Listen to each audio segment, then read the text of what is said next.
లోకేష్ బాబు గారు చాలా ఉన్నతంగా ఆలోచించి హై స్కూల్ ఎలిమెంటరీ స్కూల్ ఏదైతే మధ్యాహ్న భోజన పథకం ఉందో అది కాలేజీకి కూడా ఎక్స్టెండ్ చేయాలన్నటువంటి ఆలోచనతో, ఎందుకంటే సుదూర ప్రాంతాల నుంచి గ్రామాల నుంచి విద్యార్థులు కాలేజీకి వస్తున్నప్పుడు ఉదయాన్నే లేచి 8 గంటలకు కాలేజీకి రావాలంటే తల్లిదండ్రులు కొన్ని వసతులు ఉండి లేక ఆ సమయానికి భోజనం తయారు చేసి ఇవ్వలేక, ఒకవేళ వచ్చిన విద్యార్థులు మరలా మధ్యలో హోటల్స్కో లేదా ఎక్కడికో వెళ్ళలేని పరిస్థితుల్లో వాళ్ళకి భోజనం కూడా కల్పిస్తే మంచి విద్యను అందించవచ్చు అనేటువంటి ఒక మంచి ఆలోచనతో ఈ పథకాన్ని ప్రారంభించారు.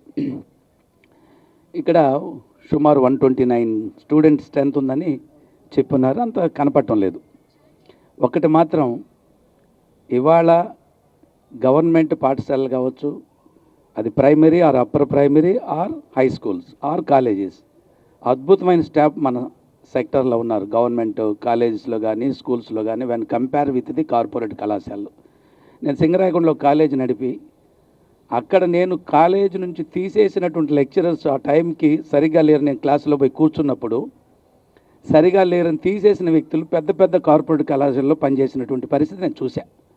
అంటే కార్పొరేట్ కళాశాల పేరుకు ఆ స్థాయిలో ఉంటాయి, సరైన వసతులు ఉండవు, ఇంత పెద్ద క్యాంపస్ ఉండదు, కనీసం ప్లే గ్రౌండ్ ఉండదు, ఏ వసతులు ఉండవు. కంజెస్టెడ్గా ఆ రూముల్లో నెట్టేసి కుక్కేసి వచ్చి రాను చదువులు చెప్పేటువంటి స్టాఫ్ అక్కడ ఉంటుంది. చక్కటి post graduation with qualified training చేసి అన్ని విధాలుగా అర్హులైన స్టాఫ్ ఉండే కాలేజీలేమో కొంచెం నీరు గారిపోతున్నాయి, ఏమీ లేని కళాశాలలు బాగా నడుస్తున్నాయి.